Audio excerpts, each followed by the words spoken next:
All right, why don't we get started? So good morning, everybody, and welcome to Coffee Talk with Dr. Yael Zamir, one of the first women doctors in Israel from the Haredi or ultra-Orthodox community. And we're really excited that you're here today. I'm Ilana Frank. I'm the CEO and founder of the Jewish Fertility Foundation. We are going to be sharing a little bit about ourselves first, and then we're going to get into the meat of today's topic. So many of you know who I see who are in attendance today. Infertility is personal. I spent 10 years trying to build my family and ultimately was able to use fertility treatments, in my case IVF, to have my 3 boys, 2 of whom were born in Israel. And we had to use fertility treatments there. And then my 3rd was born in America. It was not an easy road. And we, as a result, started an organization called the Jewish Fertility Foundation. So today what we offer for the past 5 years are 3 main functions.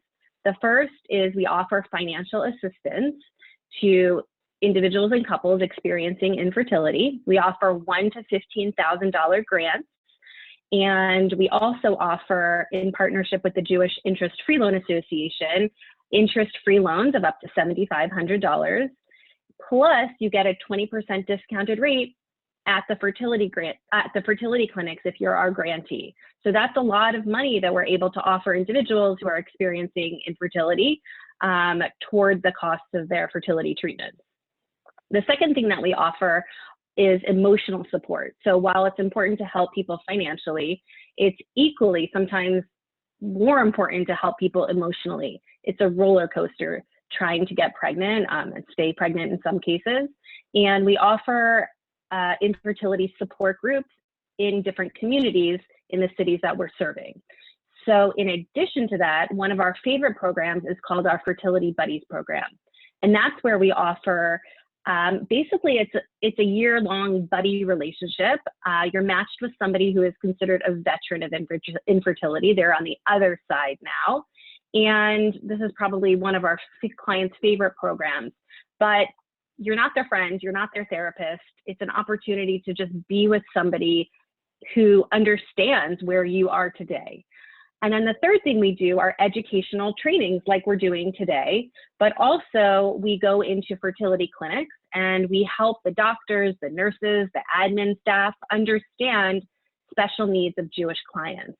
And that might mean things like in some of the more observant communities in the Jewish communities, you might have to collect sperm differently than you do perhaps in other communities, or even explaining to our nurses and doctors some of the needs of our clients. You know, you're walking into a very private setting, but I don't necessarily want to go out and reach and shake your hand if I am from the opposite sex.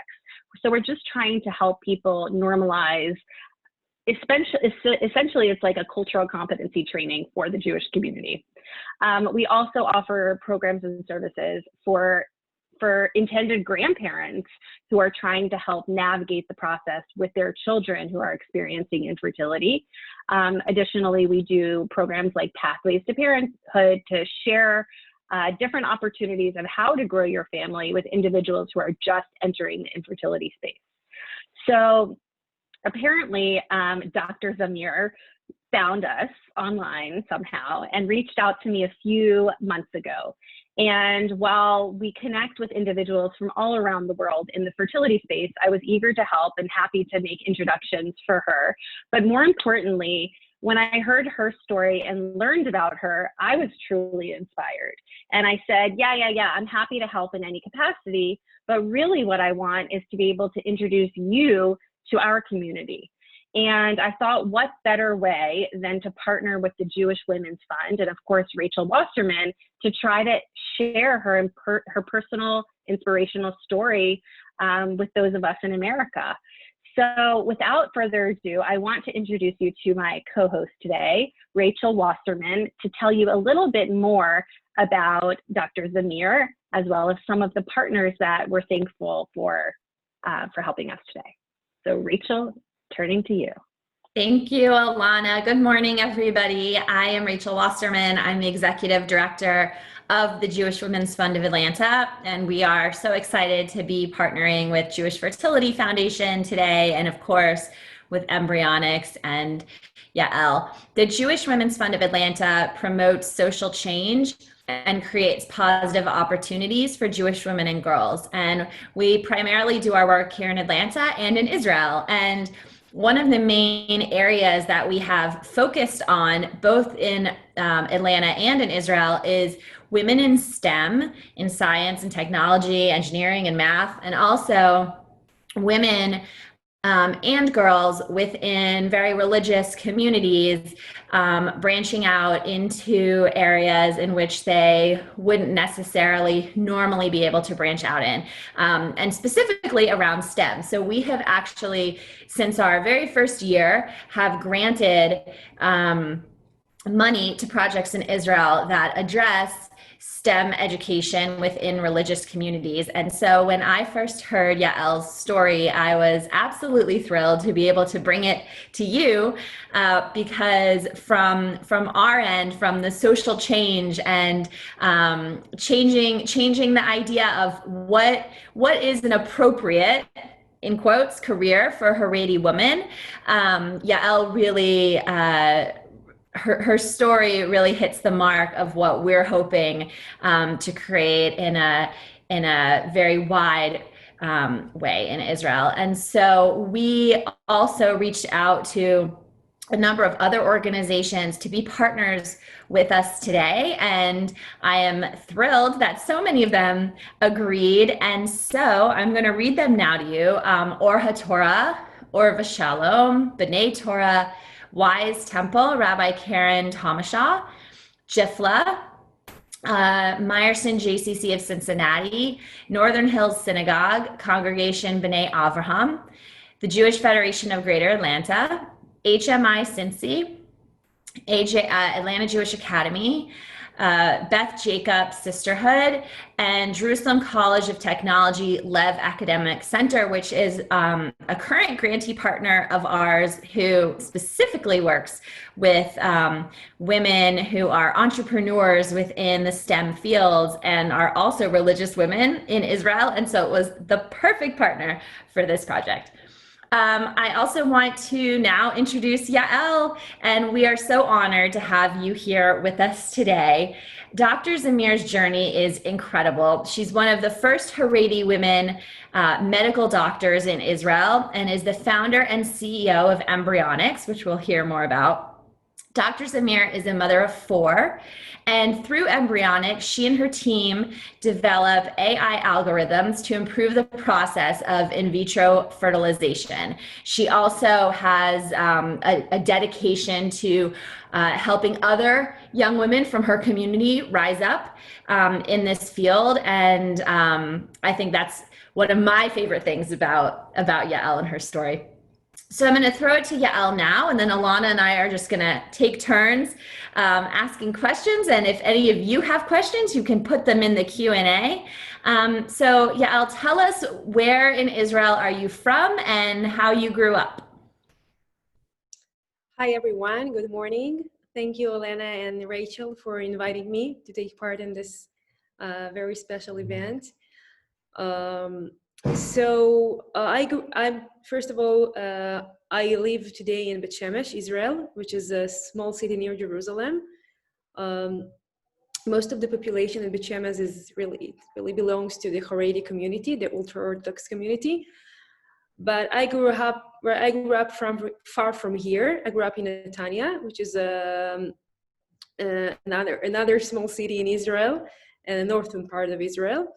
And I grew up, I was born and raised in the Haredi community, passing through the traditional, educational system for girls, which means I learned in Beis Yaakov from a very young age, from elementary school to high school, and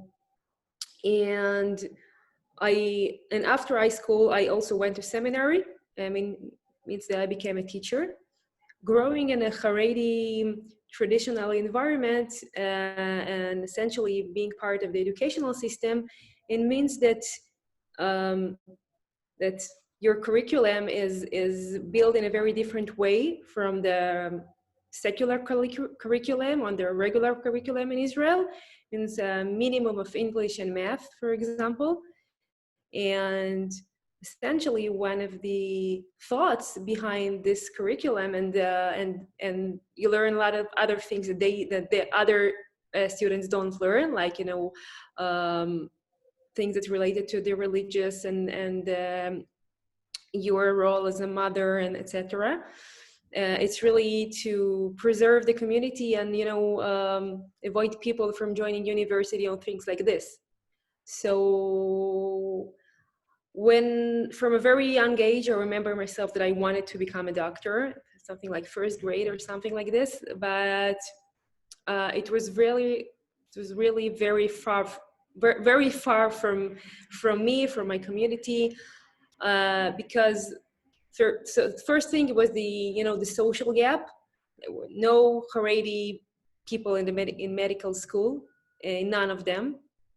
And it was the academic gap. Though I was the best student in my school, in high school, and also in seminary later, I still had to, you know, fulfill a huge gap of English, math, science, things like this. And beside this, I cannot got accepted to medical school. I couldn't got accepted to medical school.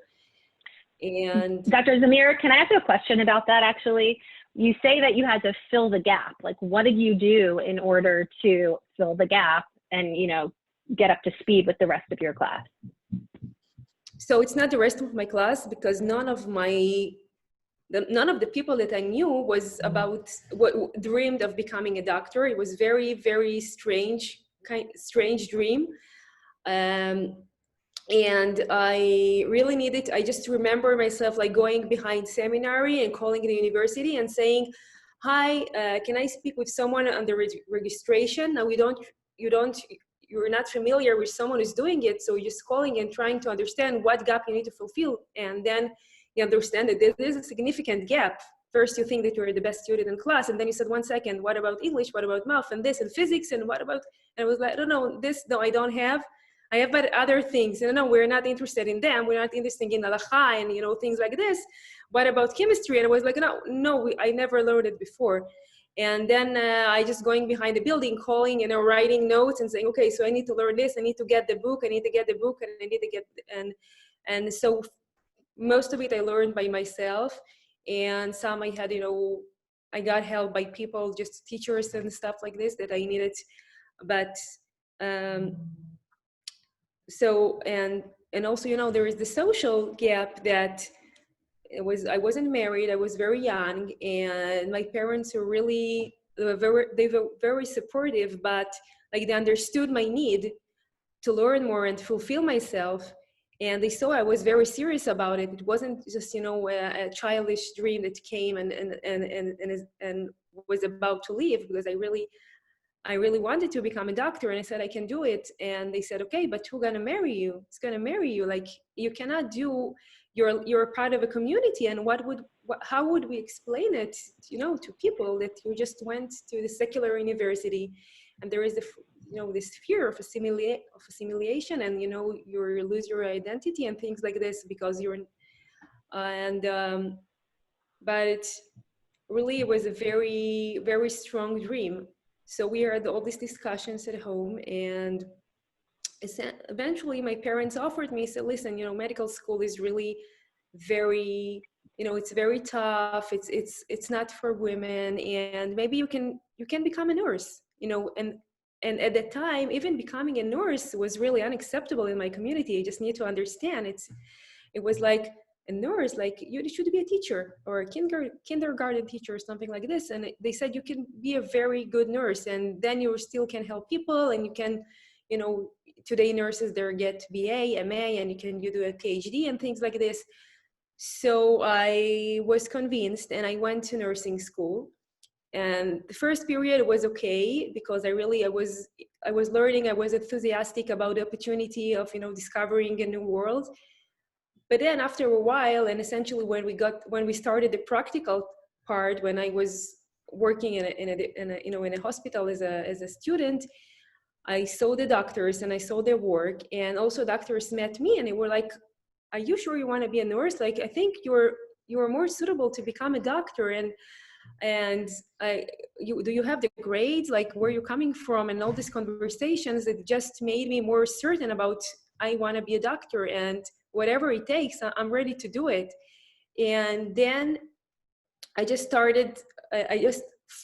It's really a process that I already began before nursing school, but I decided I'm going to finalize it. And I said, okay, whatever it takes. I need to do, I don't know, math, English. I'm ready. And I just sat and learned. And eventually I got accepted to the Hebrew University, which is I think all medical schools are good here and strong, but is one of the, one of the more advanced places to learn as a doctor. And at that time, I was really the first woman from my community that made this step toward and became part of the university. And I remember myself that I'm on a bus to the medical school my first day, and and then they announced medical school, Hadassah, stop. And it was 15 minutes from my apartment at the time. And I would say it's 15 minutes of driving, but what a huge, it's a different planet. I never learned with boys, for example. And I was trying to approach them. And whenever I approached them, I was calling them like as a female and not as a male, because I didn't get used to it. And I never learned in voice in class and things like this. It was very, very different from what I was used to, but also very interesting, of course. And it was a very special period in university. Wow. So I think the next question I want to ask is about what drew you to want to be attracted to fertility treatments, to IVF. But before you get into that, just because some of the people who are on this call might not be familiar with IVF and what it means, can you just give like a 30-second overview of what IVF is? Sure. So IVF stands for in vitro fertilization, which is essentially it's a method of where the natural process of fertilization is replaced with a laboratory process that is done outside of the human body. And then once you produce the embryos outside of the human body, you can implant them back in the human body. And by that, you can skip all kind of challenges that might cause a situation where a woman or a couple cannot conceive naturally. So I was attracted from IVF from a very, first as a medical student, when I started as a medical student. So I was once I was the first Haredi woman, so I said, okay, it's very nice, but I don't want to be the last Haredi woman that enters medical school. So I was really, on the one hand, on the social part, I would say I was really involved in helping in recognizing other women. I said there must be other women like me that want to get accepted, and they just need a person that will help them, that will whisper the right words and guide them. And I was really, I was involved in many and initiated and led projects that enabled young women from my community and young also men to fulfill themselves in medicine and in science. And then on my personal journey as a doctor, I was very attracted to IVF from the scientific point of view, from the capabilities that it actually gives you as a doctor to help people. And I was involved in many research projects. I just went to an IVF lab, to one of the biggest IVF labs in Israel, and I said, I want to learn. So at that time I was a student. I said, I just want to learn. I want to be a research assistant. Just give me, I can do whatever you want. I just want to learn. And as I get into it, I just got more and more attracted from the science. It's a very, it's a very unique field. In terms of what you can give your patients and help you can give them. Yael, tell us a little bit about your experience as a Haredi woman, being in college, being in med school, and then I'm also curious about the reactions that you receive, even now, maybe from your community, and what that was like for you. You spoke about your parents and their support, while at the same time suggesting that you become a nurse instead of a doctor. And I'm curious about the broader community as well, and maybe even for your children who tell their friends that their mom is a doctor. Like, what is that piece of it like for you? So that's a good question. So I think it goes both ways, because the same challenge of Haredi people to accept the fact that I'm Haredi and I live within the community and my husband is a rabbi, and at the time we just got married, but I'm part of you, but at the same time I'm in a university. But also on the other side, the secular community, or the people that I met in university, they also found it, kind of difficult to accept, like, where you're coming from, why you're not shaking my hand. You just, Alana mentioned the example before. Why you're not shaking my hand? Why you're not coming to parties? Or why you're pregnant as a student? I mean, no one had children, and I have examples, on both sides. So I can tell you that you can imagine that I had my second baby, Ayala, my daughter.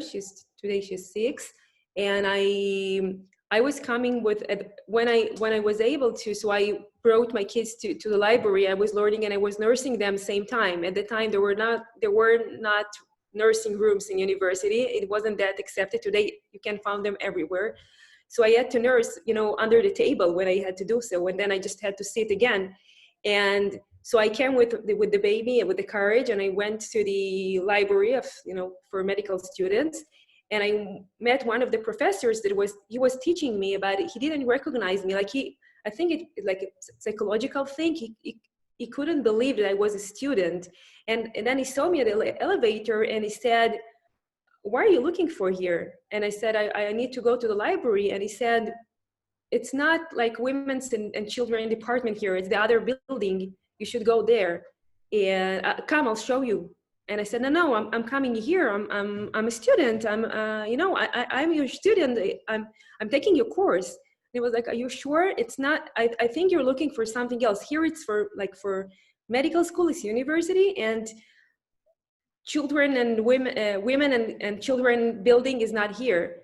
And it was like almost, I think, something like 3 times that I was explaining to him and asking him to let me go into the elevator. And he was so amazed. He was like, "What are you doing here? Like, you're not part of us." I mean, in other words, like women, Wow.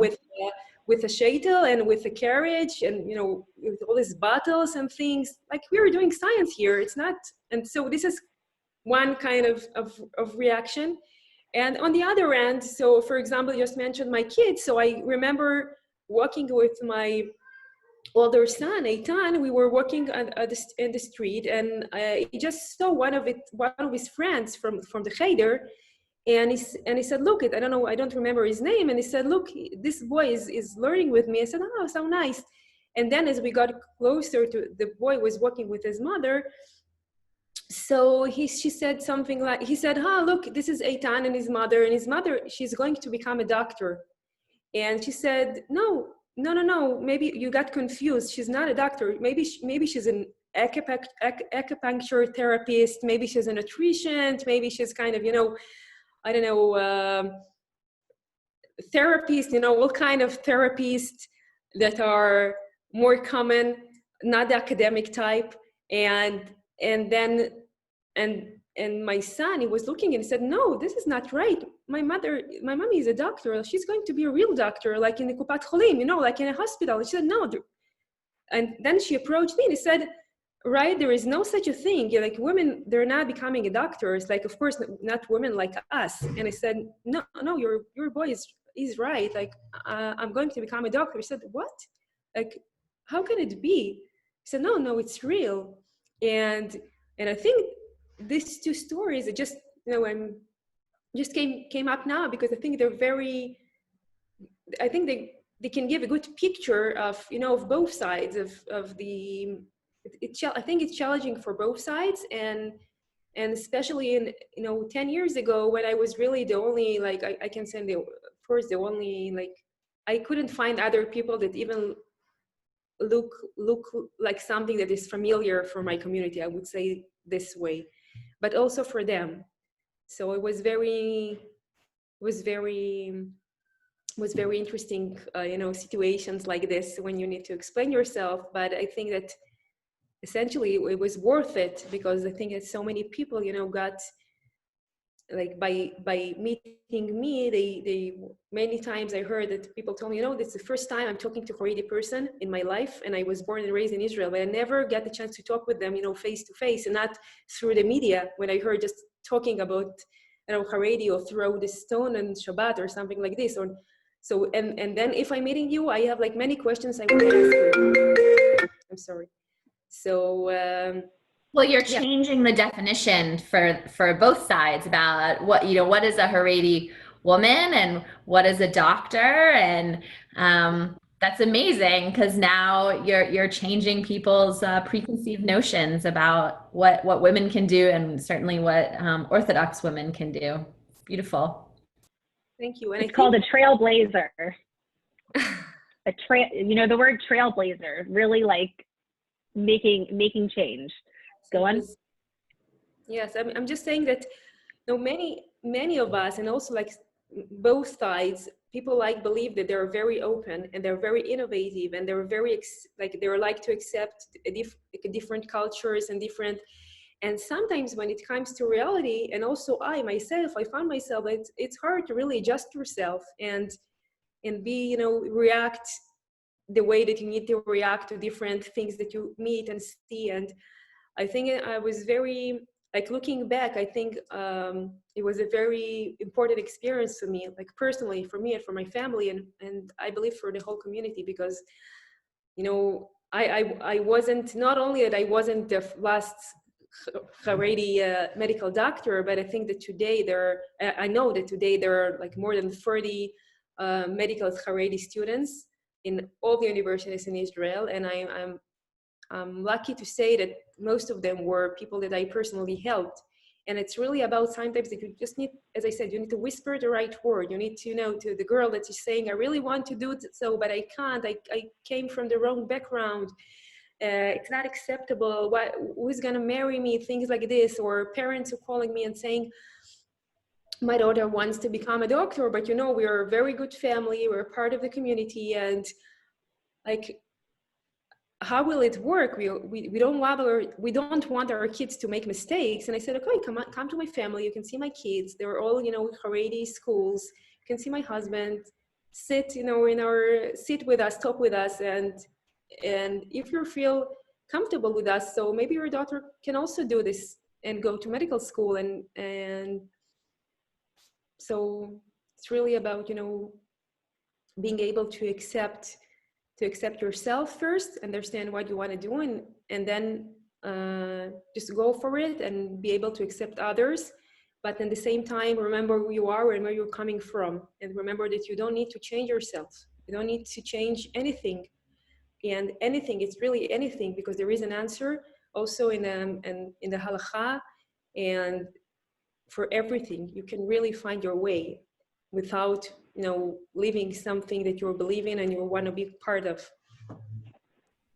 Yeah, I have a follow-up with your family, because you mentioned your husband a couple times, and this is something that came up when the Jewish Women's Fund came to visit Israel in November, and we were meeting with the students at the Lev Tech Center, and some of them were talking about the difficulty that they had in finding a partner and getting matched with a man who was willing to have a wife that was kind of pushing the envelope. And I'm curious if that was your experience at all, and if your husband gets any pushback from people when he tells them that his wife is a doctor.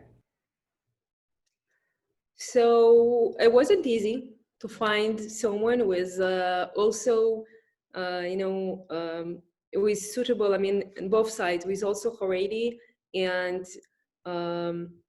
also wants to, I think that in general, not like men in general, it's, we're only women here, so I'm open. I think men in general, it's hard sometimes to accept, you know, strong women or women who knows what they want and just certain to fulfill themselves. It's something that I meet everywhere. It's not something that only belongs to Haredi community.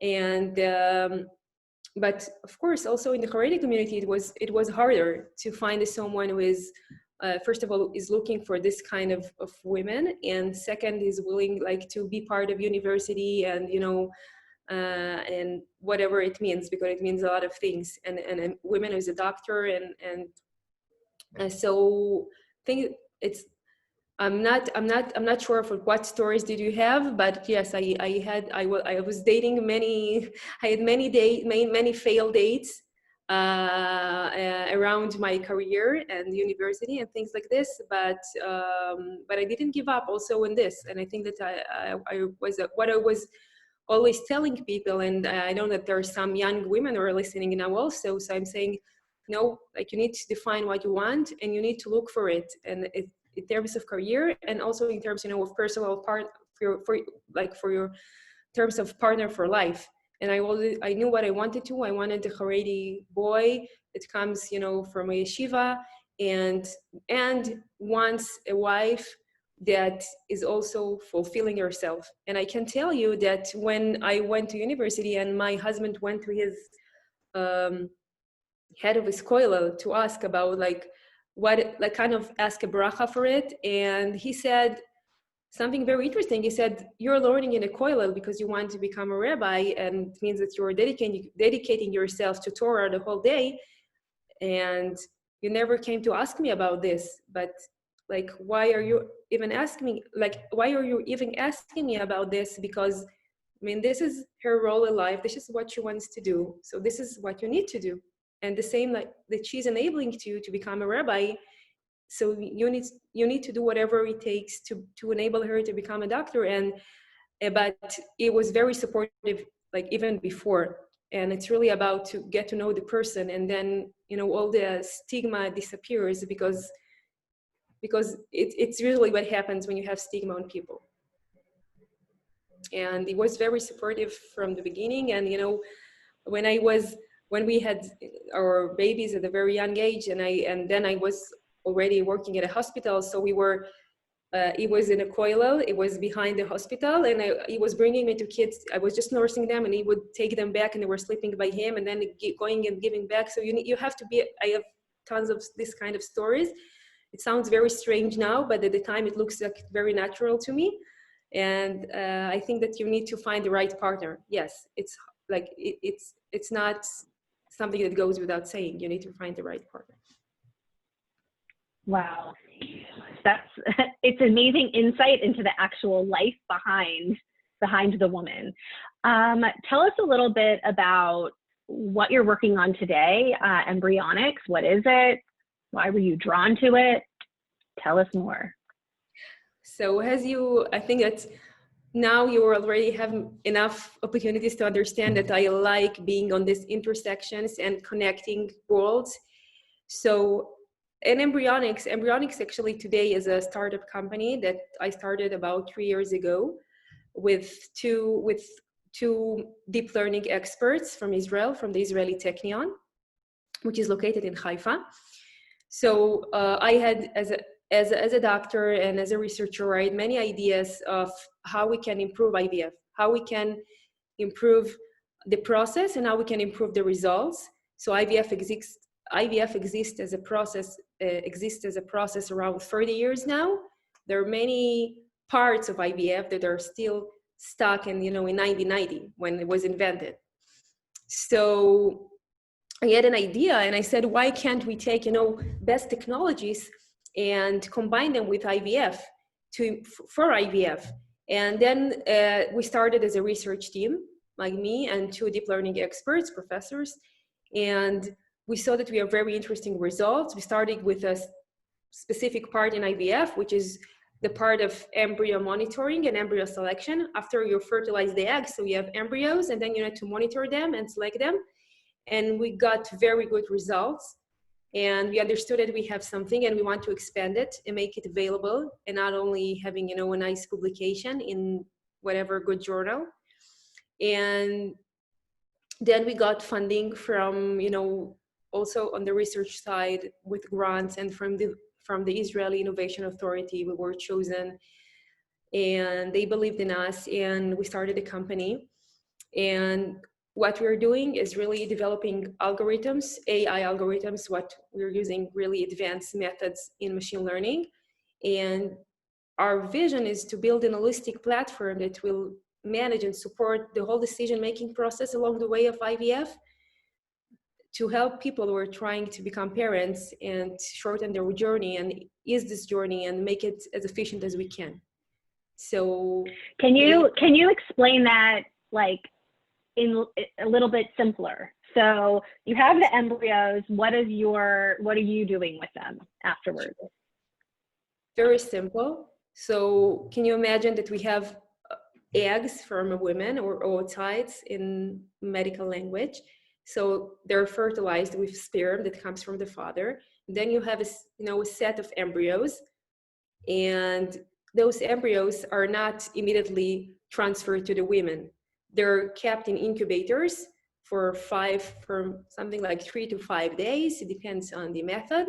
And during this period of their first days as embryos, you need to monitor them and to choose and look for the best candidate to be transferred to the mother in order to maximize your chances to have healthy babies. So you're just looking at your 5 days, 24 hours, and then it could be, it could be 10 embryos, it could be 5, it could be 15, it could be 2 embryos. It depends on the mother, and you need to track them. And what the standard today in IVF, so it's really human observations, that you have a person who is looking at the embryos and has huge Excel files, and he needs to fill in many parameters, and then he needs to calculate, and he has kind of decision tree to decide which is the best embryo. And some embryos needs to undergo sampling, where literally you have like few cells, and then one of them is taken. It's I think it's kind of a surgery, and then to be analyzed and things like this. And what we do in embryonics is, instead of having a person who is watching the embryos no one is really watching the embryos 24 hours. It's something you cannot do in reality, but you can use an AI algorithm that is watching the videos 24 hours and for how long you want them to do so, and is watching and like analyzing the information that you're feeding with. I mean, you can tell the algorithm mother's age and mother's situation, and you can show him the embryos and all this visual information of developing embryos, it could be videos, it could be images. And eventually all this information is analyzed by an algorithm that can give you a consistent answer and an accurate answer of who is the best embryo. And when I'm saying best embryo, I mean who is the embryo who has the highest chances to become successfully implanted. So this is what we do, and we compare ourselves. The interesting part is that we compared ourselves. We made many experiments. We collaborate with many IVF centers in Israel and also out of Israel. And what we noticed is one of the reasons that we were very interested in trying to develop this kind of algorithm is because we noticed that when human experts made the decision, so there is a huge variations between people were in different labs who are trying to decide what embryo is the best, will be successfului implanted. And it's not only a variance between different clinics, it's also a variance in the same clinic. If you'll give in the same clinic, will take 2 experts, and then their name, by the way, is embryologists, because they're experts in embryology and looking and in dealing with embryos. So if you'll take 2 embryologists, even from the same center, so you'll see that they have different opinions on the same embryo. And the most interesting thing is that even you take the same expert and you give him the same embryo in different times of the day, So he might give you a different opinion. He might have a different opinion about the same embryo. So all these things made us understand that we just need some good technology to improve the process and bring, to be able to get well-informed decisions and to analyze the whole information. And this is what made us to establish Embryonics. And today the company, we are 12 people, and we raised our pre-seed round almost 1 year ago, and we are now raising our seed round. And we already have a working software that it's now piloted by IVF centers, and it will be available in the United States as an ID during 2021. But meanwhile, very soon it's going to be available in Europe and in Israel. It's very, very exciting project for me. Again, it's again the intersection of worlds. It was, 10 years ago it was different worlds, but today is the world of medicine and the world of technology. This is, I think, for me, it's a very interesting way to combine them both, and for something that can help many people. That's amazing. Wow. That's amazing. That's amazing. I hope you're able to acknowledge your awesomeness right now, just how amazing that is. It's hard in the moment, I'm sure, but that's pretty impressive. Where do you see IVF in 10 years from now? What are your thoughts? So I think that the field of IVF is going through a significant change. And in 10 years, we won't recognize it. I mean, it's going to be completely different because of, as I said, many parts are very old-fashioned in the way that they're done today. And I think that in 10 years, we'll have robots and automation for most of the process, not the humans, of course, and not the embryos, of course, but all other parts that you can imagine, the collection, the fertilization, all the tests, all the decisions, everything is going to be automated. It's something that is already felt in the field, and you can feel it in conferences, in conversations. Like, people understand it's the right time to think in this direction, and it goes.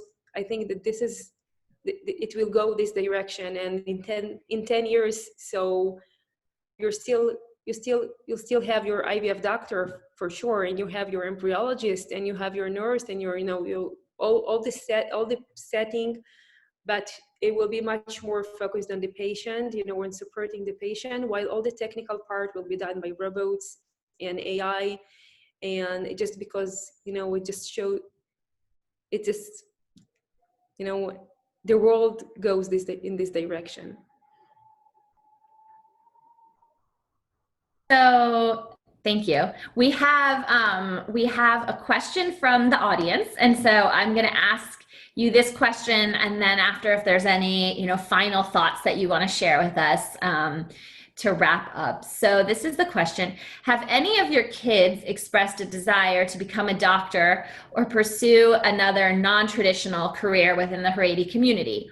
Is it hard to find a balance between remaining supportive of the traditional gender roles for Haredi women while also empowering them to think outside of the box in terms of what has typically been open to them? Okay, so I really believe that we're not educating our kids, and if you want your kids to learn to do something, you just need to do it by yourself. And not, explaining him that you need to be a doctor and a mother and be observant, and you need, to keep all the rules, and you need to be nice to other people, whatever. It's not the way that I educate my kids. I think that I'm just trying to be myself in terms of my work and my career and my role as a mother. And I'm not saying it's not challenging. I'm really excited to see women and that, have a dream and pursue their dream and things like this. But I think it's very important to be aware of the costs and, take care of your family and be in a balanced place with yourself. And I think that once you're there, personally, so you don't need to educate your kids to be like this. They just know that this is, I hope that this is the right way to raise kids without teaching them to do something, just doing it. If you're doing it, so they see, and this is, I mean, they don't think it's, it's very interesting because there is a book on Marie Curie, the first women who got a prize Nobel.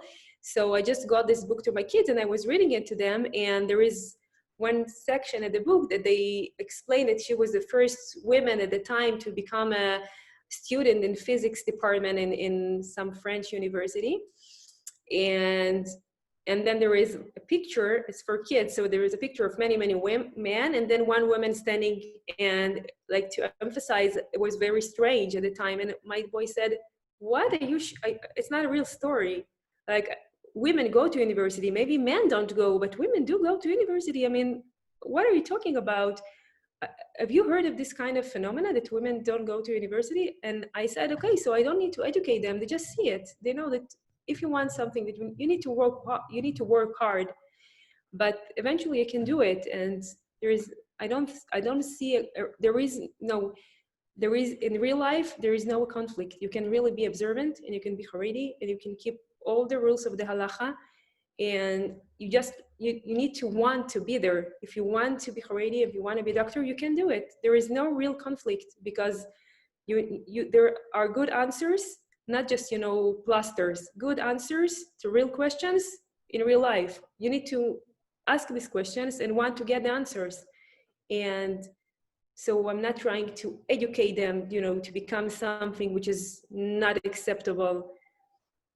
I believe that some of them say that they want to be a doctor. So I don't know if it's a social thing because they see me, but eventually, while they grow up, I think that if they want something, they will have the tools, I mean, emotionally, and and the support, and also, the example. They'll say, okay, so I just need to want it and to work, and I'll get there.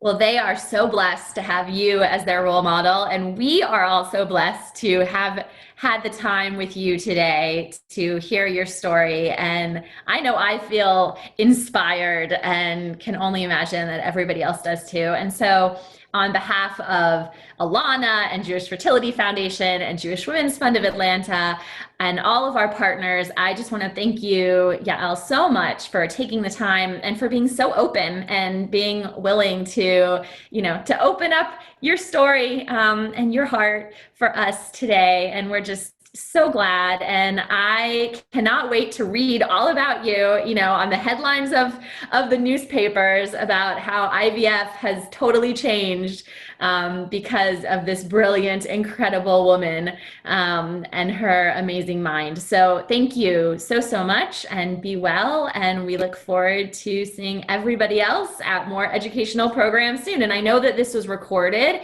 and will be available through both of our websites. So if you have friends that absolutely need to hear this story and weren't on today, please do share the recording with them. Thank you so much, everybody. Have a great day. Thank you so much. Thank you. Bye. Thank you.